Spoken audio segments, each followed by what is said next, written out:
veces me pregunto si realmente estamos buscando a Dios como debiéramos de buscarle, ¿no?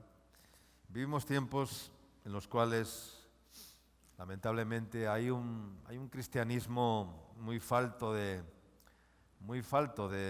contenido, diría yo.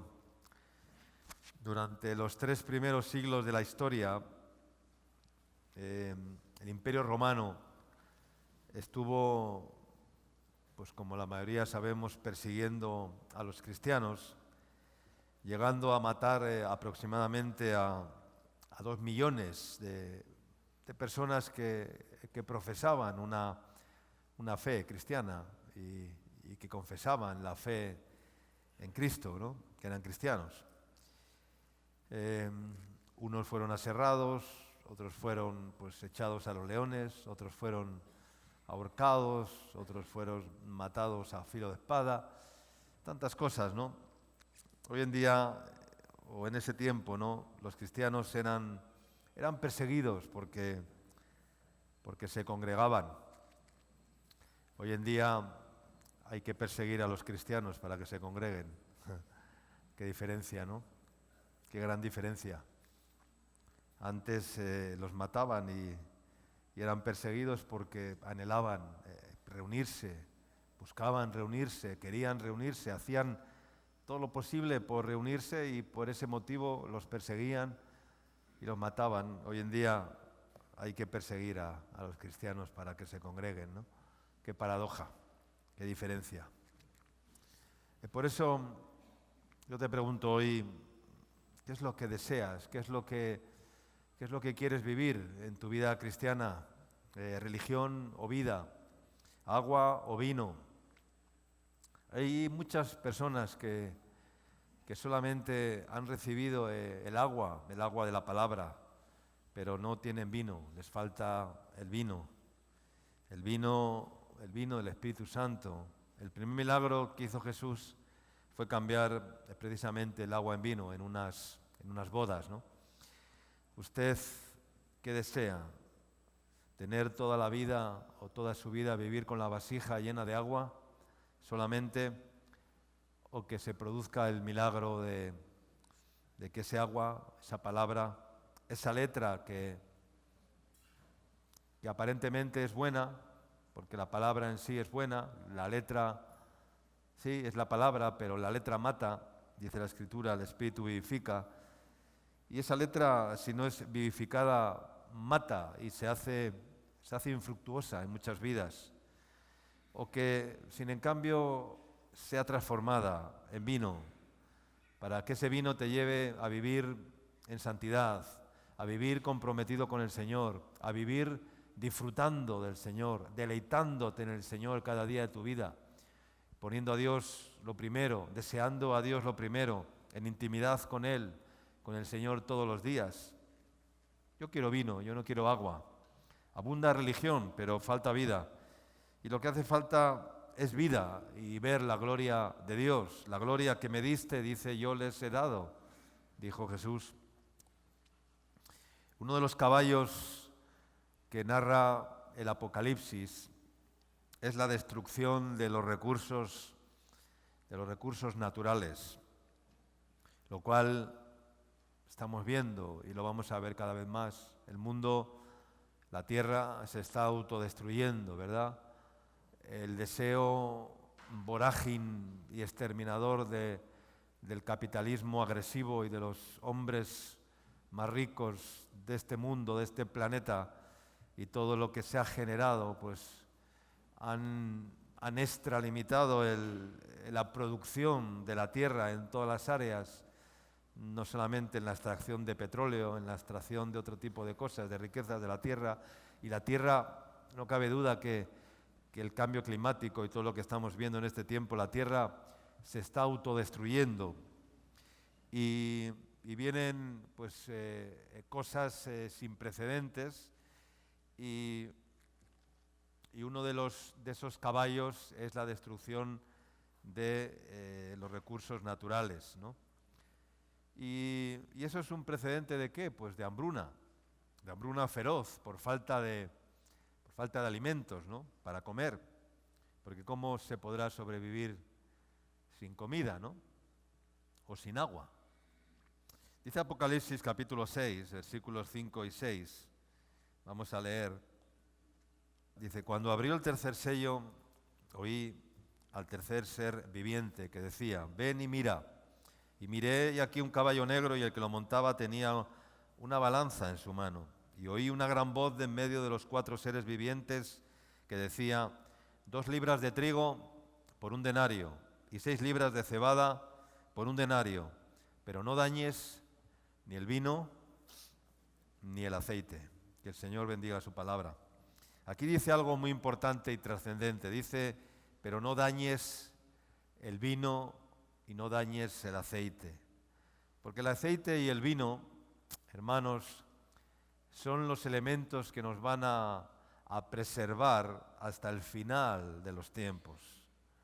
Lo cual es una revelación de que solo aquellos que tengan sus odres, sus corazones, sus vidas llenas de aceite y llenas de vino, podrán mantenerse firmes sin fluctuar en los tiempos finales y en la apostasía, en la persecución y en toda la prueba que viene a este mundo.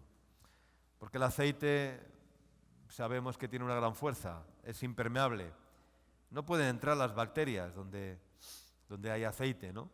Si ponemos alimentos en aceite, ¿el aceite qué hace? Evita que esos alimentos se corrompan, ¿verdad? El aceite mantiene y evita la corrupción de los alimentos.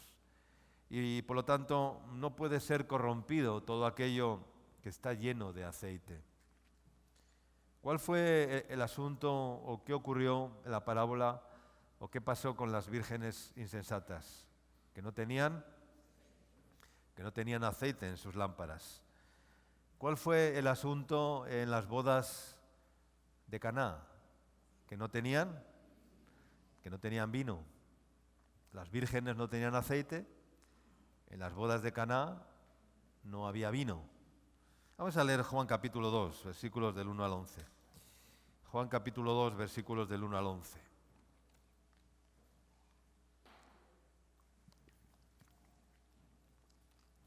Al tercer día se hicieron unas bodas en Caná de Galilea, y estaba allí la madre de Jesús. Y fueron también invitados a las bodas Jesús y sus discípulos, y faltando el vino, la madre de Jesús le dijo a Jesús: no tienen vino. Jesús le dijo: ¿qué tienes conmigo, mujer? Aún no ha venido mi hora. Su madre dijo a los que servían: haced todo lo que él os dijere. Estaban allí 6 tinajas de piedra para agua, conforme al rito de la purificación de los judíos, en cada una de las cuales cabían 2 o 3 cántaros. Jesús les dijo: llenad estas tinajas de agua. Y las llenaron hasta arriba. Entonces les dijo: sacad ahora y llevadlo al maestresala. Y se lo llevaron. Cuando el maestresala probó el agua hecha vino, sin saber él de dónde era, aunque lo sabían los sirvientes que habían sacado el agua, llamó al esposo y le dijo: todo hombre sirve primero el buen vino, y cuando ya han bebido mucho, entonces el inferior. Mas tú has reservado el buen vino hasta ahora. Este principio de señales hizo Jesús en Caná de Galilea y manifestó su gloria, y sus discípulos creyeron en él. El Señor bendiga su palabra. Este principio de señales hizo Jesús, dice el texto, ¿no? Estaba acá Jesús comenzando su ministerio. No había comenzado todavía Jesús su ministerio público. Si algo es importante, son las primeras y las últimas palabras o hechos de una persona, ¿no? De una vida, de un ser humano. Cuanto más si se trata de un ministerio público donde muchos le iban a escuchar, le iban a mirar y le iban a ver. Y Jesús comienza, curiosamente, su ministerio en una fiesta de bodas, en una celebración de bodas, en una boda. Y Jesús culminará su ministerio en la última y la gran fiesta también, que es la fiesta de las bodas del Cordero. Las bodas del Cordero, donde se desposará definitivamente y por la eternidad con su esposa, con su iglesia, preparada, ataviada, vestida de lino fino, con la verdadera iglesia, que tiene las ropas resplandecientes, completamente enamorada de Cristo. Este texto nos narra cómo ocurrió qué. ¿Qué es lo que pasó en las bodas de Caná? ¿Ocurrió qué? Ocurrió un milagro. ¿Cuánto dicen amén? ¿Qué es un milagro? ¿Qué es un milagro? Un milagro es algo poderoso, ¿verdad? Es algo inverosímil que ocurre y que va aún mucho más allá de lo humano, de lo natural. Es decir, va más allá de lo sobrenatural, ¿no? Eso es un milagro, ¿no? Cuando a veces hablamos y en el argot o en una conversación estamos hablando de algo muy difícil, y dice, no, es que para que esto ocurra tiene que ocurrir ¿qué? Tiene que ocurrir un milagro, ¿no? Pero no porque creamos en los milagros, lo decimos porque es algo que está en la boca del populacho, ¿no? En la voz del pueblo, ¿no? Como algo, como un decir, como un dicho, ¿no? Yo no sé si usted cree en los milagros. ¿Usted cree en los milagros? ¿Cree en los milagros? ¿En el Señor de los milagros? No. En los milagros. En los milagros. Algunos escépticos e incrédulos pensarán, ya empezamos, ahora me hacen o me quieren hacer creer que Dios puede hacer milagros. Pues sí, Dios puede hacer milagros. Y Dios no solamente puede hacer milagros, sino que Dios hace milagros. Amén.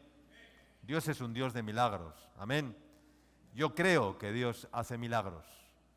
Creo firmemente, estoy seguro de que Dios hace milagros hoy en día. Y que sus discípulos hacen o pueden hacer también milagros, porque lo dice la Biblia. Dice Marcos capítulo 16, verso 16, y estas señales seguirán a los que en mí creen. Estas señales seguirán a los que en mí creen. En mi nombre echarán fuera demonios. En mi nombre hablarán nuevas lenguas, ¿no? Como decía el otro día, ¿no? Yo solamente hablo 3 idiomas. Hablo castellano, hablo en lenguas y hablo por teléfono, ¿ya? Hablarán nuevas lenguas. Y tomarán en las manos, que dice, serpientes. Y si bebieren cosa mortífera, dice, no les hará daño. Sobre los enfermos pondrán las manos y sanarán. Bueno, hemos escuchado esto en el ambiente evangélico cristiano pentecostal es muy común, ¿verdad? Hemos vivido años escuchando, ¿no?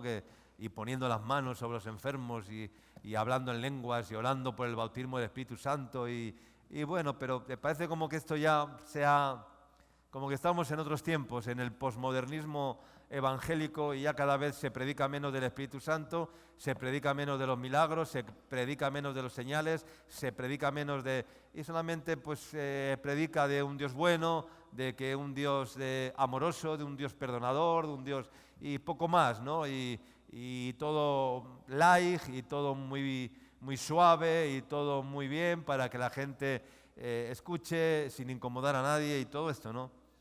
Yo creo en Dios y creo en la capacidad de Dios y creo en el poder sobrenatural de Dios. Los cielos cuentan la gloria de Dios y el firmamento dice la obra de sus manos. Amén. El mismo Dios que creó todas las cosas desde la creación es el mismo Dios hoy, el mismo Dios que dijo, hágase la luz, y la luz se hizo, háganse los cielos y la tierra, y Él por su palabra sobrenatural lo hizo. Aleluya, amén. Dios es el que hizo todas las cosas y creó todas las cosas de la nada, de lo que no había. No había nada, Dios creó de la nada. Dios creó de lo invisible, hizo cosas visibles. Lo dice la Biblia, lo dice Romanos capítulo 1 y versículo 20. Pongan ahí, Romanos 1:20 dice, porque las cosas, dice, invisibles de Él, las cosas invisibles de Él, o sea, lo invisible de Dios. Hay muchos que dicen, es que yo no veo, ¿cómo puedo creer en lo que no veo? ¿Cómo puedo creer en lo que no veo? Pues aquí dice que Dios, dice, porque las cosas invisibles de Él, lo invisible de Dios, su eterno poder y su deidad, dice, se hacen ¿qué? Claramente visibles. ¿Desde dónde? ¿Desde cuándo? Desde la creación del mundo, siendo entendidas, dice, por medio de las cosas hechas, de modo que no tienen ¿qué? Que no tienen excusa. Las cosas hechas de la nada nos hablan del Creador, nos hablan de Dios. Así como un buen lienzo, una buena pintura colocada en un museo, una escultura, ¿verdad? Cualquier obra de arte nos habla ¿de quién? Nos habla del autor. ¿Cuántos dicen amén? Nos habla del autor. Así como un buen plato de comida nos habla ¿de quién? Del cocinero, ¿verdad? El cocinero seguramente que para llegar a ese nivel pues ha tenido que quemar muchas ollas, ha tenido que quemar muchas sartenes, se le han quemado muchas veces, las patatas fritas, la salsa de no sé qué, ha tenido que experimentar hasta llegar a ese nivel de perfección, ¿verdad? Y cuando hay un buen plato de comida, ¿en qué piensas? En que hay un buen ¿qué? Hay un buen cocinero, ¿verdad? El pastor es cocinero, también cocina un mensaje para dar de comer a la iglesia, ¿verdad? Un buen cocinero sirve un buen plato, sirve una buena comida, alimenta, apacienta a las ovejas. No podemos decir que es un fruto de la casualidad. No existe la casualidad. Dios hizo todo, dice, de lo que no se veía. ¿Cuántos dicen amén? Y eso es milagroso. Dios hace las cosas de lo que no se ve. Pero eso es el milagro, lo que no ves con tus ojos, ¿verdad? Pero Dios puede hacerlo visible. ¿Cuántos dicen amén? De la nada Dios crea, de la nada Dios hace, de lo que no es, Dios hace lo que es. Amén. Y todo lo visible nos habla del poder invisible de Dios. Nos grita incluso diciéndonos, necios, necios, basta ya de negar mi existencia y el poder de mi deidad, el poder de mi divinidad, el poder de mi mano poderosa para hacer mucho más de lo que vuestra mente y vuestros ojos y vuestros pensamientos quieren entender y comprender. ¿Cuántos dicen amén? Y el Señor nos tiene que recordar y decirnos, necios, ¿hasta cuándo? Basta ya de negar mi deidad, de negar mi existencia, de negar mi poder con vuestra incredulidad. Amén. Porque Jesús no pudo hacer muchos milagros en Nazaret. ¿Por qué? Por la incredulidad de ellos. Y no creyeron en los milagros. ¿Por qué? Por incredulidad. Porque si Dios fue capaz de tanto,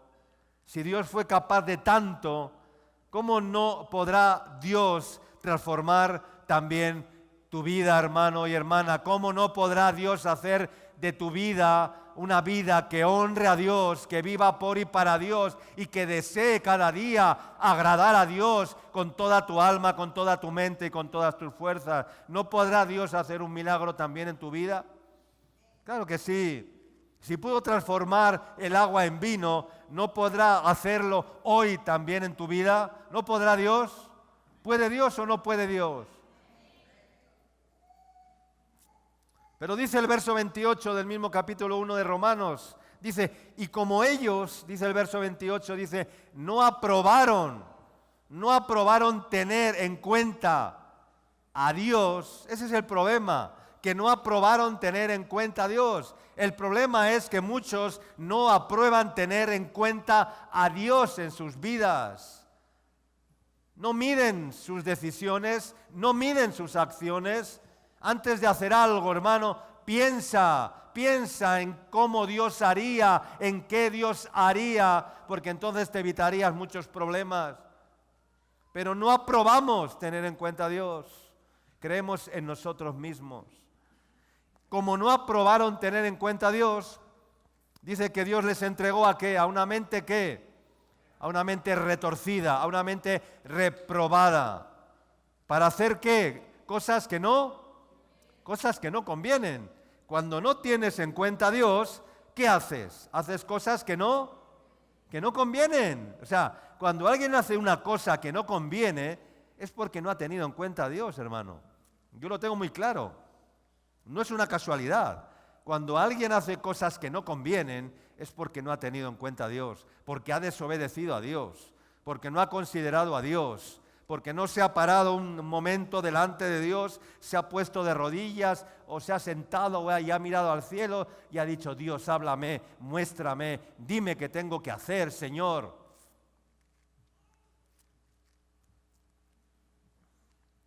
Dice el verso 29, dice, para hacer cosas que no convienen. Y empieza a decir cosas, dice, estando atestados de toda injusticia, fornicación, perversidad, avaricia, maldad, llenos de envidia, homicidios, contiendas, engaños, mentiras y más mentiras, malignidades, murmuradores, detractores, aborrecedores de Dios, injuriosos, soberbios, altivos, inventores, esto me llama la atención, inventores de males. Pero si el mal ya está inventado, ¿no?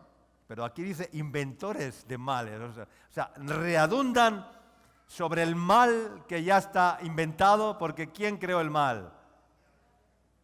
El diablo no, Dios hizo el bien y Dios hizo el mal. No nos confundamos, Dios hizo todas las cosas, el bien y el mal. ¿Ya?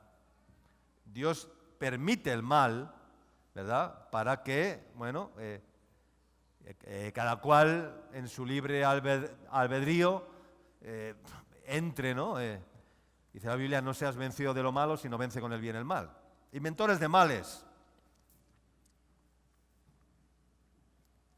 Desobedientes a los padres, necios, desleales, sin afecto natural, implacables, sin misericordia.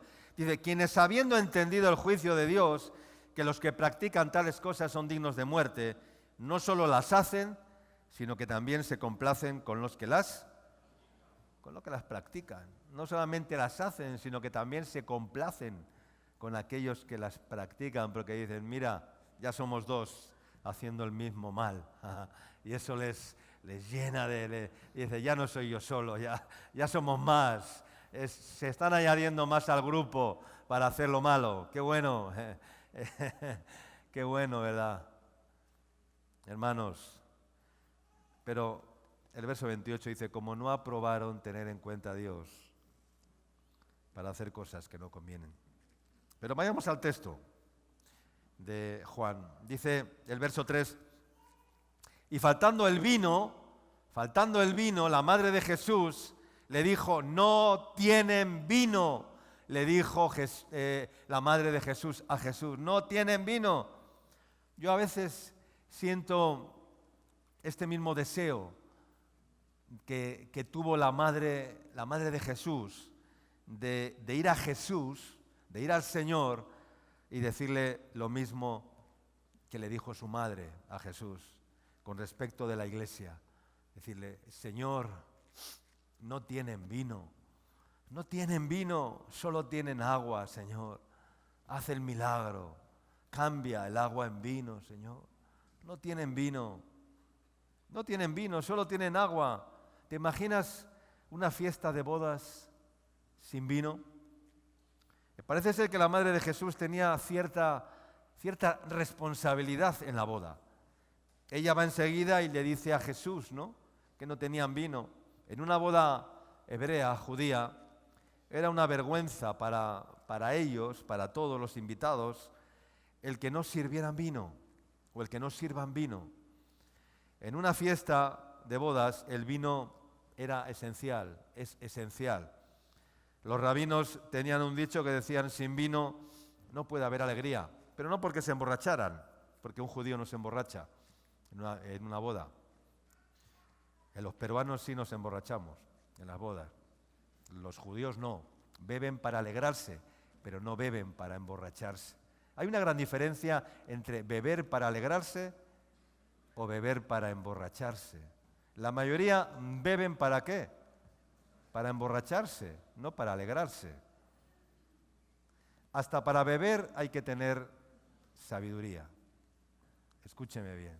Hasta para beber hay que tener sabiduría. Pero muchos no tienen sabiduría ni para beber, ni para comer, ni para nada. No tienen nada de sabiduría, hermano. Porque la Biblia dice: bebe vino con alegre corazón. Bebe vino con alegre corazón. No dice bebe vino para, que está bien, para alegrar el corazón, pero dice bebe vino, dice ya todo está, dice bebe tu vino, dice con alegre corazón.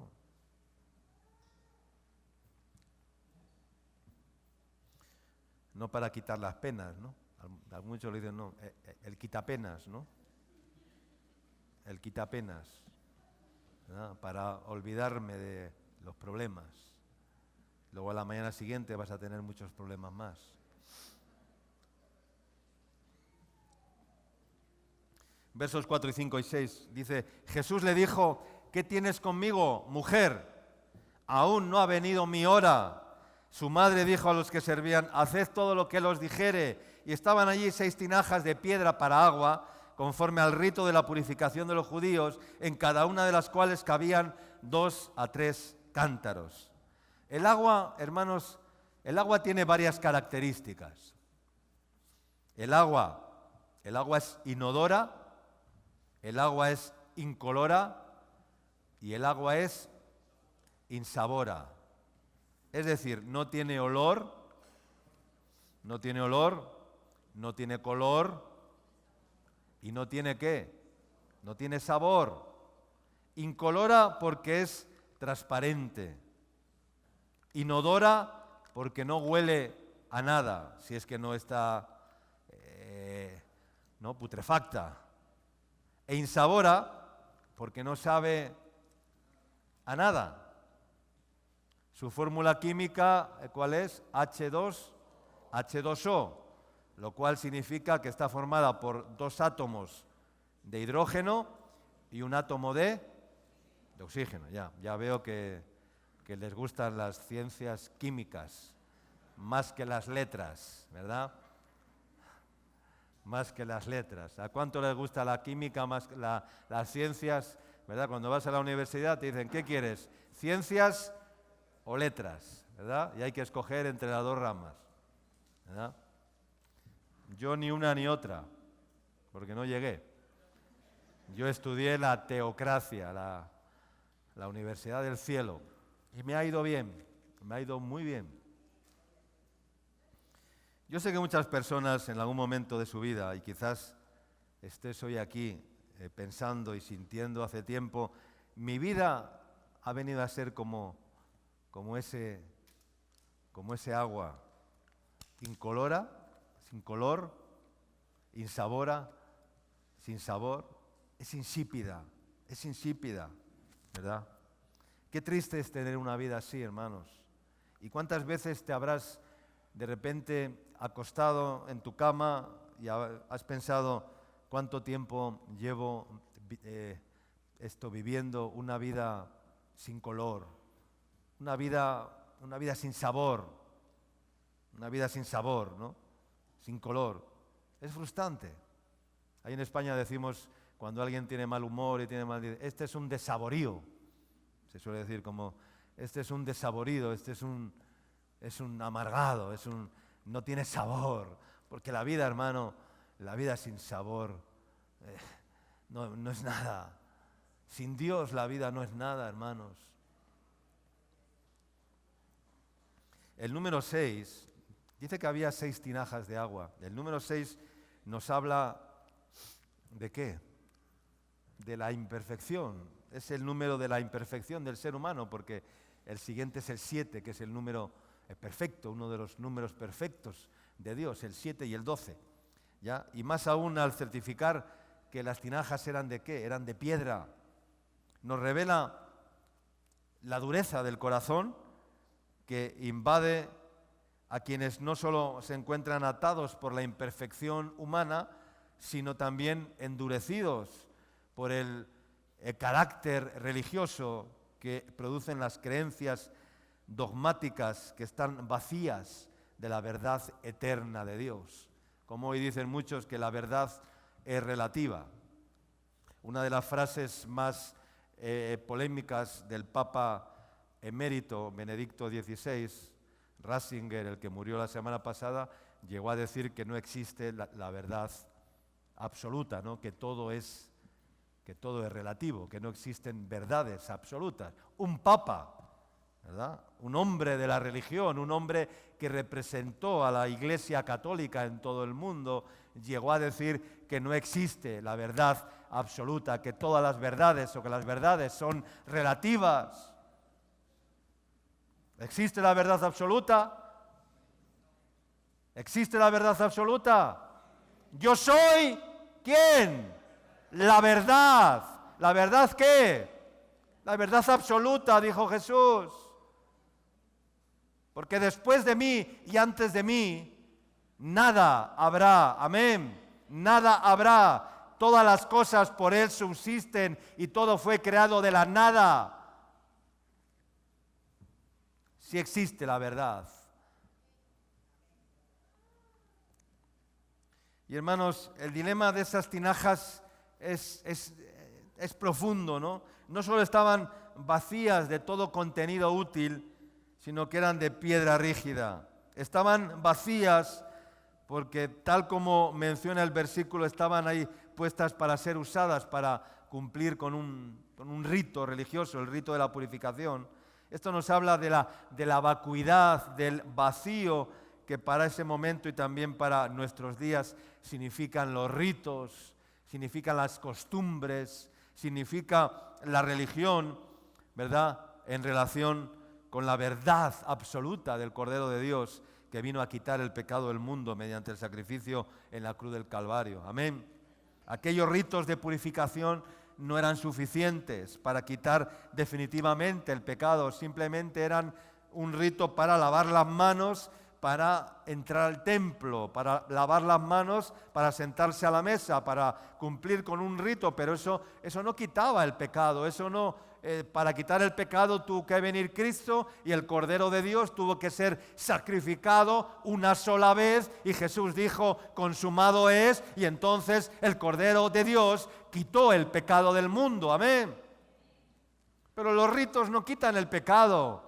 El santiguarse no quita el pecado, el venir a la iglesia no quita el pecado, el entrar por las puertas del templo no quita el pecado lo quita Cristo, amén. Él es el que tiene poder para perdonar pecados, amén. Y la sangre de Cristo que nos purifica y nos limpia para siempre. Pero las tinajas de piedra y vacías fueron llenadas de agua, la misma que al sacarla de esos recipientes se convirtieron en vino. Amén, se convirtieron en vino. La enseñanza es contundente, hermanos. No importa si alguien es una especie de tinaja de piedra vacía, cuando se deja llenar primeramente del agua, de la palabra de Dios, manifestada por medio de Jesús, sin contenido o su contenido cambia totalmente. Primeramente se produce en su interior un gozo inefable, resultante de la presencia del Señor y del Espíritu Santo de Dios. La persona deja de estar vacía, la persona deja de estar sin contenido.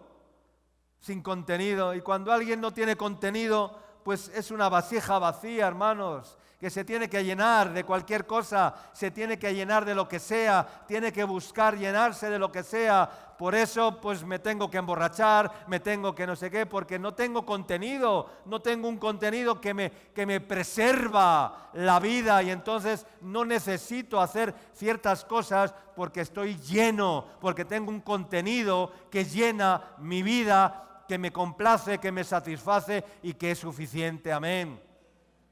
Pero ¿qué contenido tenemos? ¿De qué estamos llenos? Pero ocurrió el milagro. No era el tiempo todavía en que Jesús todavía no había comenzado.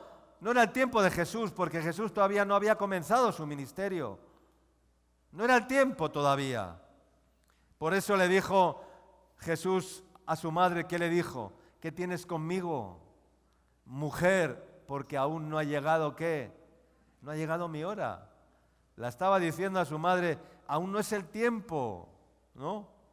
Aún no ha llegado mi hora, aún no es el tiempo. Pero porque se lo pidió su madre, Jesús hizo el milagro. No era el tiempo. Pero no pienses si es el tiempo o no es el tiempo. O no pienses que ya se te pasó el tiempo, que ya se te pasó el arroz. ¿Ya? Algunos dicen, no, es que ya se me pasó el arroz, ya se me pasó el tiempo. No pienses que ya se te pasó el tiempo, porque no es el tiempo, hermanos. Piensa solamente que Dios es un Dios de oportunidades y Él es el dueño y amo de los tiempos. Amén. Tal vez hay amargura en tu vida. Hay amargura, hay personas que tienen amargura en sus vidas. ¿Por qué tienen amargura? Por los errores cometidos, por los pecados cometidos, porque las equivocaciones, hermanos, amargan la vida. Las equivocaciones amargan la vida, los errores amargan la vida.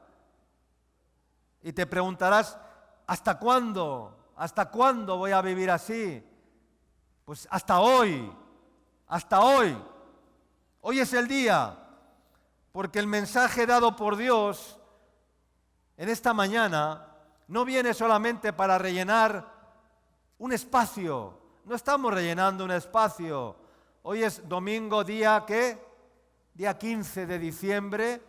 Hay que venir al culto, hay que rellenar un espacio, hay que dar un mensaje porque es domingo, día de culto, día de venir a la iglesia, 15 de enero, hay que dar un mensaje. Y ese mensaje no viene para rellenar un espacio, hermanos. Este mensaje y cada mensaje de Dios viene para hablar directamente a tu corazón, a tu alma y producir el milagro que necesitas experimentar hoy en tu vida. Amén.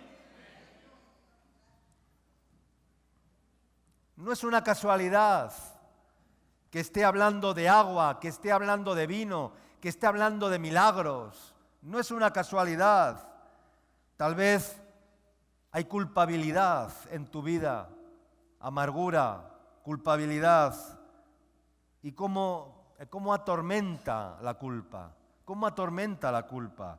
La culpa es como la suegra. No digo que la suegra tenga la culpa. La culpa es un chiste, ¿ya? Pero la culpa, porque siempre le echamos la culpa a quién, siempre tiene la culpa quién, la suegra. La suegra se lleva siempre la culpa, ¿verdad? No, la culpa es como la suegra, no que la suegra tenga la culpa. Pero la culpa acumulada, la culpa que no te deja ser feliz, hermano, la culpa que no te deja ser feliz. Cuando el Señor viene y te perdona todos tus pecados, porque te has arrepentido de todo tu corazón, una de las cosas más maravillosas que hace el Señor es que te libra del peso de la culpabilidad. ¿Cuánto dicen amén? De manera que ya nadie puede acusarte de lo que Dios ya te ha perdonado. Amén. Porque Dios echó a lo profundo del mar todos tus, ¿qué? Pecados, ¿verdad? Y nadie va a ir a pescar en ese mar, a sacar los pecados nuevamente. Dios no va a volver a ese mar. Si es que ya los echó al mar, los arrojó al mar, definitivamente, hermanos. Verso 10, y le dijo, todo hombre sirve primero el buen vino y cuando ya han bebido mucho, entonces sirve el inferior. Mas tú has reservado el buen vino hasta ahora. La gran sorpresa era que el mejor vino se había reservado ¿para cuándo? Para el final, rompiendo de esa manera pues la costumbre de cualquier fiesta de bodas, y es una de las primeras manifestaciones del poder de Cristo, porque Él vino a romper todas las tradiciones, costumbres y creencias, costumbres caducas, no solo del judaísmo, sino de todas las demás naciones que se quedaron atrapadas en las culturas, en la religiosidad, ¿verdad? Y que poco a poco los ha convertido en tinajas, no solamente vacías, sino duras como piedras. Y entonces el maestresala, cuando vio a Jesús decir, o a hacer aquello, ¿no? Y decir aquello, ¿no? Cuando le dijo, no todo hombre sirve primeramente el buen vino y cuando hayan bebido mucho entonces el inferior, mas tú has reservado el buen vino hasta ahora. Entonces dijo el maestresala, usted es increíble, usted hace al revés de todos los demás, ¿verdad? Cuando todos sirven el buen vino, lo sirven primero, pues ¿por qué? Pues porque cuando uno ya se ha chupado ya 5 vinos o 6, ya le ponen uno malo y ya todo entra para adentro, ya ni te sabe, ya no distingues si es cosecha del año 2000, si es crianza, si es reserva, te pueden dar queroseno que te lo tomas igual, o sea, así es así. Yo he visto personas borrachas, que les das queroseno y se lo toman. O sea, igual, ya no distinguen absolutamente nada. Pero dijo, usted ha hecho al revés de todo el mundo, ¿verdad? Ha reservado el buen vino ¿hasta cuándo? Hasta el final.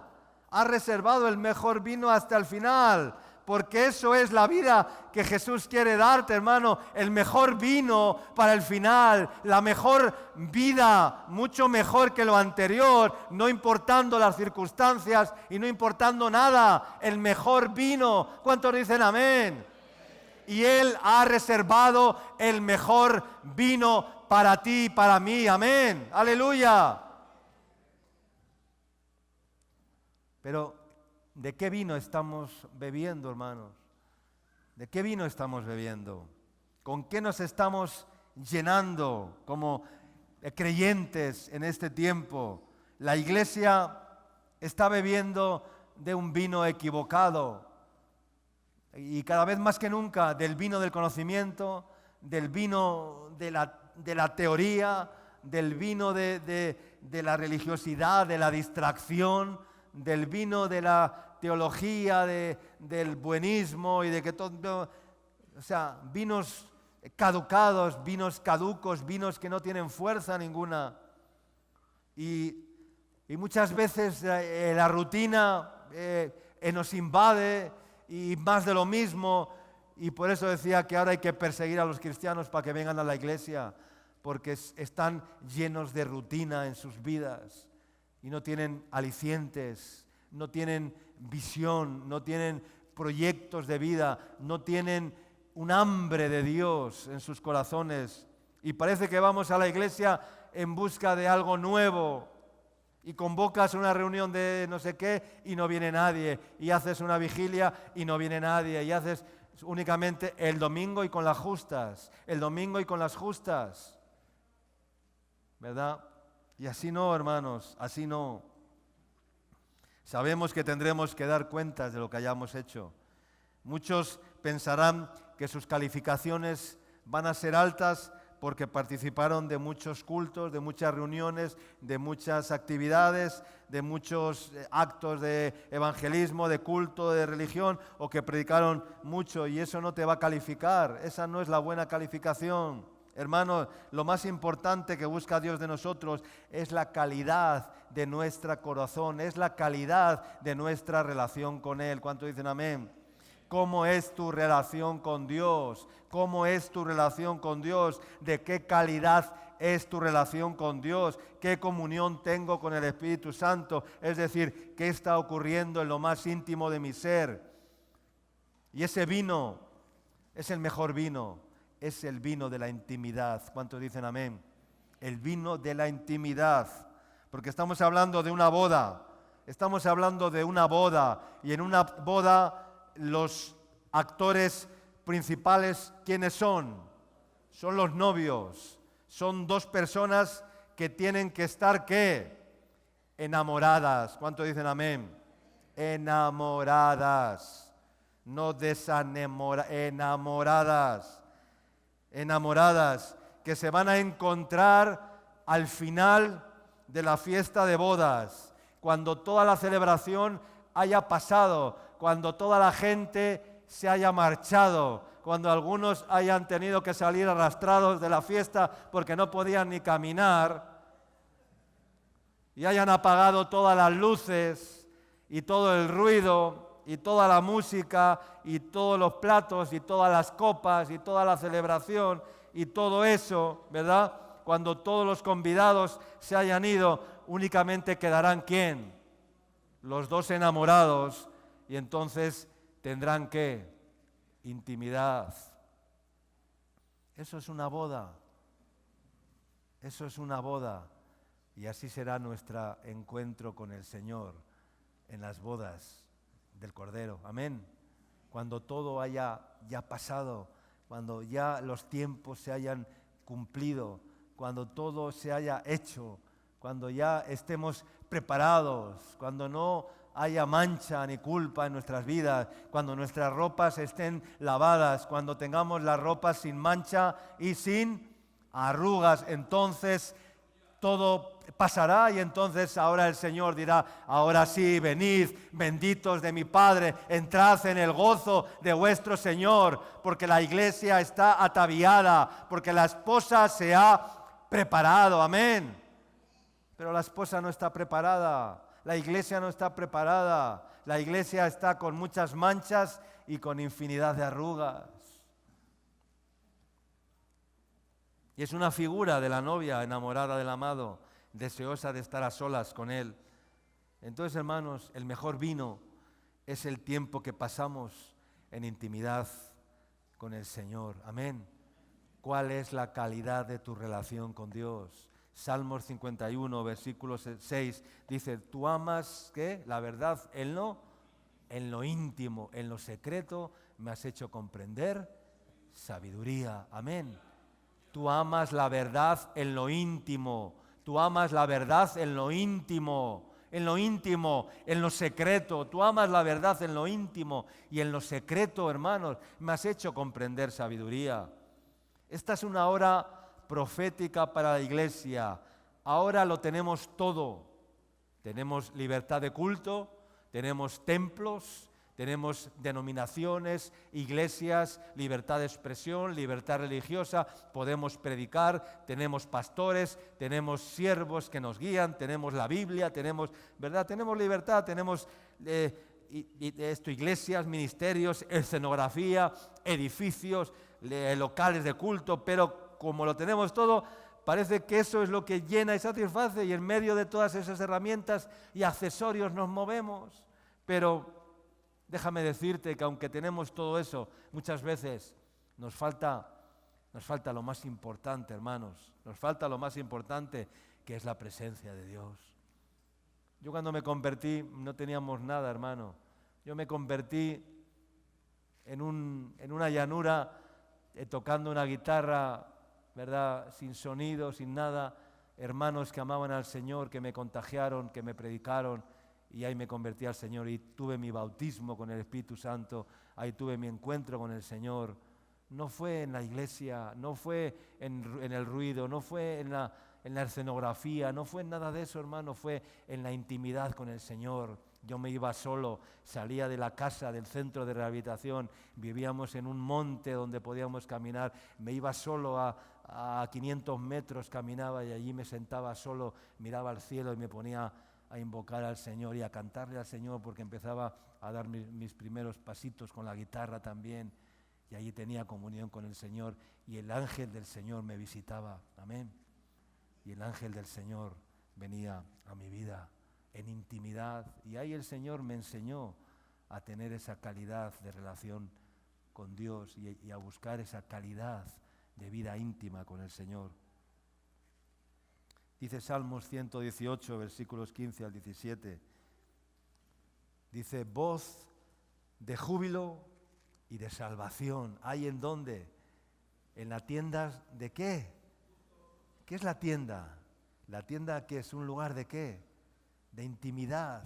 Dice, voz de júbilo y de salvación hay en la tienda de los justos. La diestra de Jehová hace milagros, proezas.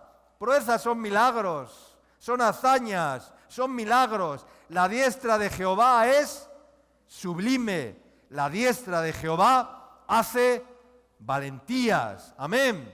No moriré, sino que viviré y contaré las obras de Jehová. Amén.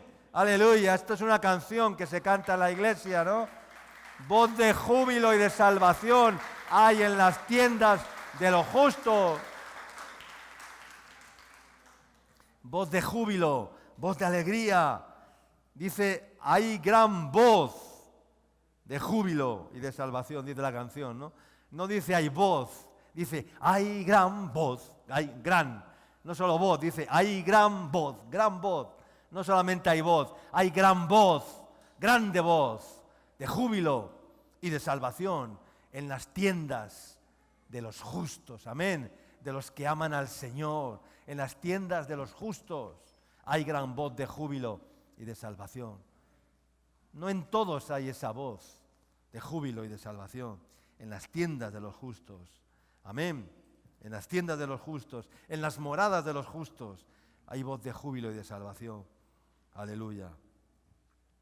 La casa del justo, la boca del justo proclama júbilo, porque su gozo ya se ha cumplido, amén, ya se ha cumplido, ya se ha restaurado, ya ha sido restablecido el gozo de la salvación en su alma y en su vida, amén. Pero ¿qué voz sale de tu alma? ¿Qué sale de aquí, de lo más profundo? ¿Voz de júbilo? ¿Voz de salvación? ¿Voz de agradecimiento? ¿Voz de alabanza? ¿Voz de gratitud? ¿Qué voces salen de aquí? Ay, amigo, a veces salen voces que son de ultratumba. Son de ultratumba las voces que salen a veces de ultratumba.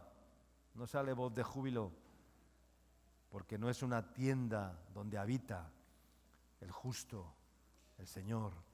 Amén. Termino, Marcos 2, 21 y 22.